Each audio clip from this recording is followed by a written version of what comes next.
Hello, good evening everybody.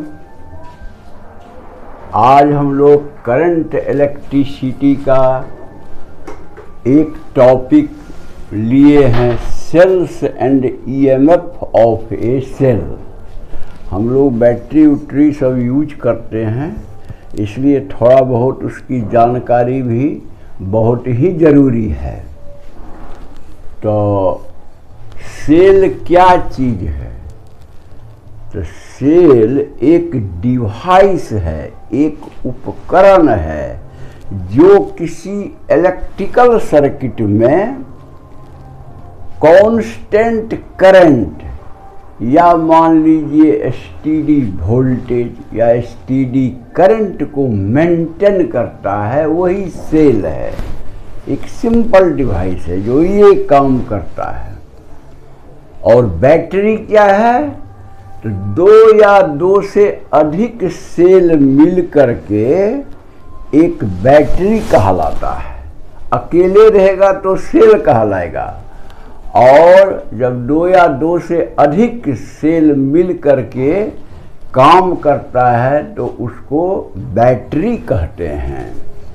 तो दोनों में अंतर ठीक से समझ जाइए। अच्छा, अब है कि सेल दो प्रकार के होते हैं, एक प्राइमरी सेल और एक सेकेंडरी सेल। तो प्राइमरी सेल क्या है? तो ऐसा सेल जो खुद अपने से ही इलेक्ट्रिसिटी जनरेट करके सप्लाई करे बाहरी सर्किट में, वैसे सेल को प्राइमरी सेल कहते हैं। तो जितना वोल्टाइक या गैल्वेनिक सेल्स है, जैसे dry cell, Leclanche cell, Daniell cell, ये सारे सेल जो हैं वह आपको प्राइमरी सेल्स हैं। वो अपने एनर्जी जनरेट, केमिकल एनर्जी से इलेक्ट्रिकल एनर्जी में कन्वर्ट होकर सप्लाई करते हैं करंट या वोल्टेज बाहर के सर्किट में। अच्छा, ये सेल जो है प्राइमरी सेल्स, ये रिचार्जेबल नहीं है। यानी एक बार अगर खराब हो गया तो वो खराब हो गया, उसको रिचार्ज नहीं किया जा सकता है। अच्छा, दूसरा है सेकेंडरी सेल, उसको स्टोरेज बैटरी या एक्यूमुलेटर भी कहते हैं।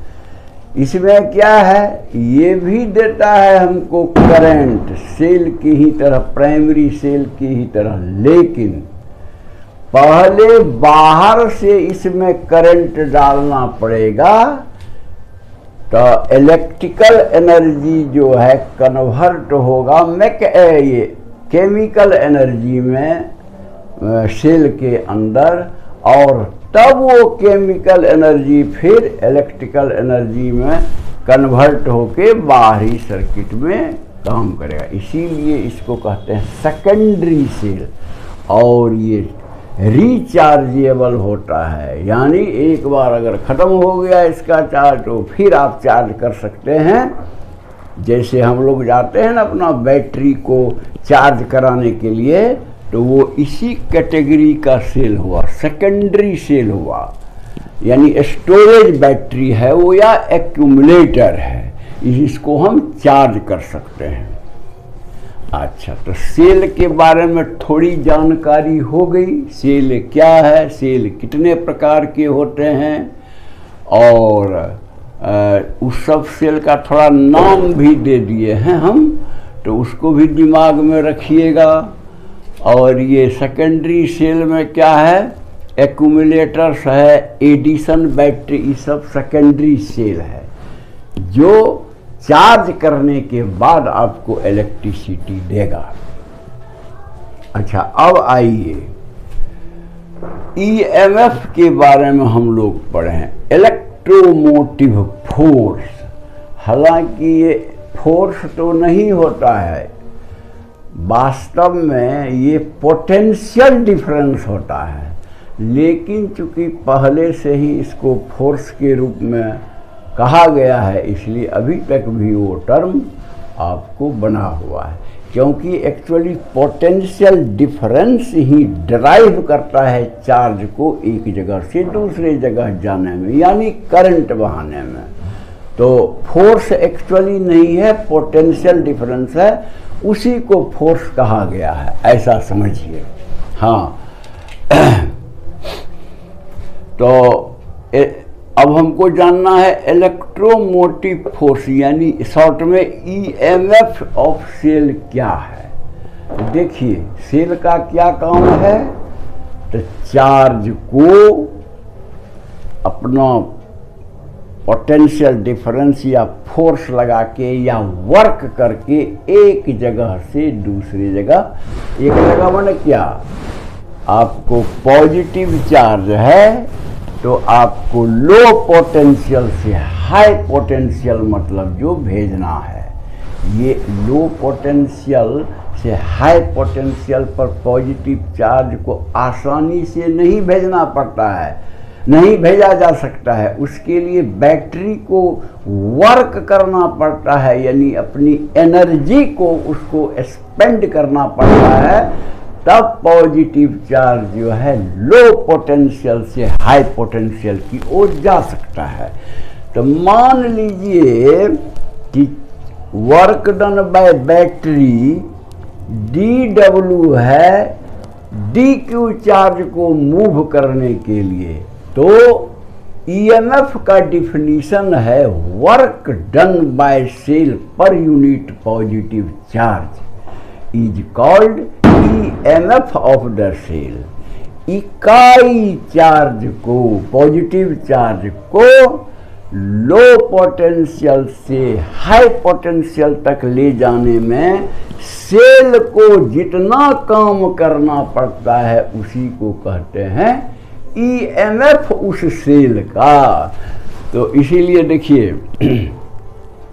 अगर dW वर्क है सेल द्वारा dQ पॉजिटिव चार्ज को लो पोटेंशियल से हाई पोटेंशियल की ओर ले जाने में, तो ईएमएफ ई बराबर होगा dW by dQ, work done per unit charge, वही है dW by dQ। SI unit इसका क्या होगा, वर्क का होता है जूल और चार्ज का होता है कूलम्ब, जूल पर कूलम्ब, इसी को वोल्ट कहते हैं, याद रखिए ठीक से, जूल पर कूलम्ब को ही वोल्ट कहते हैं, और उसी को हम लोग V द्वारा दिखाते हैं, कैपिटल V। हाँ, तो आप समझ गए होंगे कि ईएमएफ ऑफ ए सेल का क्या मतलब है। अब थोड़ा और ईएमएफ को समझाने के लिए देखिए यहाँ फिगर में एक एक्सपेरिमेंट क्या हुआ है। ये जो है वो है इलेक्ट्रोलाइट। इलेक्ट्रोलाइट जो है उसमें पॉजिटिव एंड निगेटिव आयंस दोनों होते हैं और दोनों मूव करते हैं। ये एक सॉल्यूशन होता है। जैसे मान लीजिए नमक है सोडियम क्लोराइड, उसको पानी में घोल देंगे तो आयोनाइज हो करके सोडियम का प्लस आयन क्लोरीन का माइनस आयन बन जाएगा, तो इलेक्ट्रोलाइट टाइप की बात हो गई। तो वही कोई इलेक्ट्रोलाइट है, इसमें दो ठो मेटालिक इलेक्ट्रोड डिप किया हुआ है। ये इलेक्ट्रोड P माने पॉजिटिव यानी एनोड कहलाता है, और वो N माने निगेटिव मतलब कैथोड कहलाता है। और ऊपर एक बाहरी रेजिस्टेंस कैपिटल R आप कनेक्ट कर दीजिए उसमें। तो देखिए ईएमएफ हमको अभी जानना है। तो मान लीजिए कि इस P इलेक्ट्रोड के बगल में जो सॉल्यूशन है वो पॉइंट A और इलेक्ट्रोड के बीच पोटेंशियल डिफरेंस V प्लस है, यानी पॉजिटिव इलेक्ट्रोड का रिलेटिव टू ये इलेक्ट्रोलाइटिक सॉल्यूशन अगर V प्लस है, उसी तरह निगेटिव इलेक्ट्रोड का अगर with respect two point B, जो देखिए इलेक्ट्रोलाइट में है, अगर -V माइनस है, तो कहने का मतलब दोनों में डिफरेंस क्या हो जाएगा, P और N के बीच। तो वही चीज यहाँ लिखा हुआ है, जैसे V plus is equal to potential difference between P and A and V minus is equal to potential difference between B and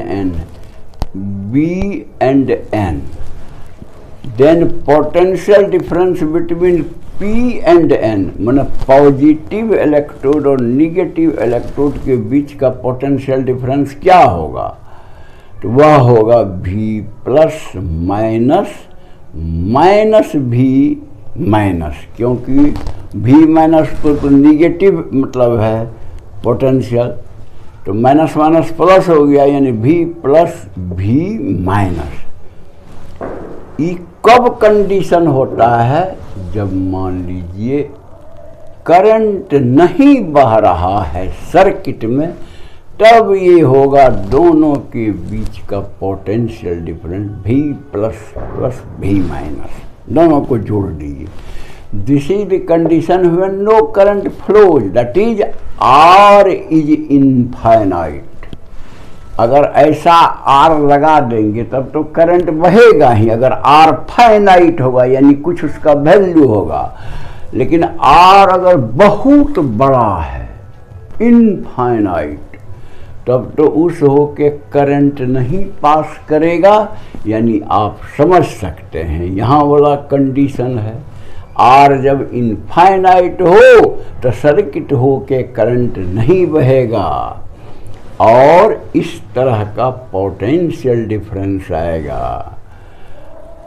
तो कहता है कि यही potential difference between P and N, positive and negative electrode के बीच क्या है, तो देखिए potential difference between P and N, तो potential difference between P and A plus potential difference between A and B plus potential difference between B and N, सबको जोड़ दीजिए तो वही न potential difference between P and N हुआ, यानी algebraic sum of all PDs, माने potential differences, उसी को कहते हैं E माने EMF।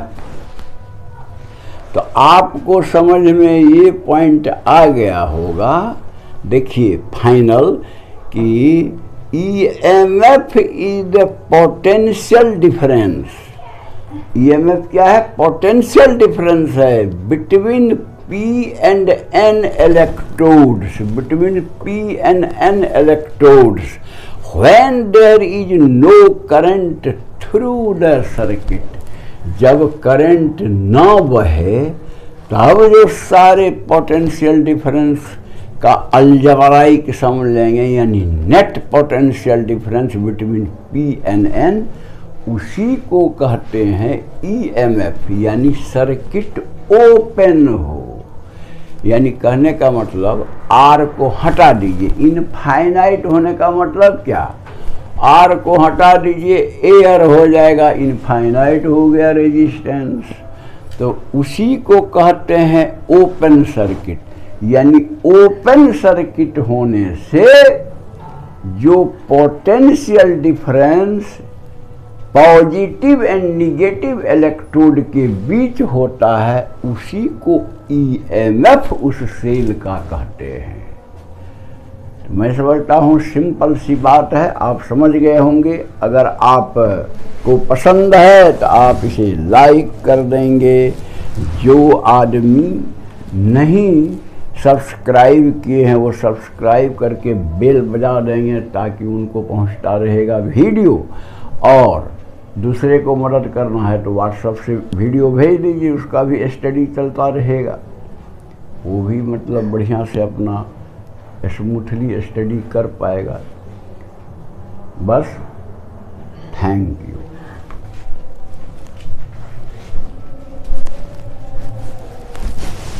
नहीं, सब्जी बनेगी।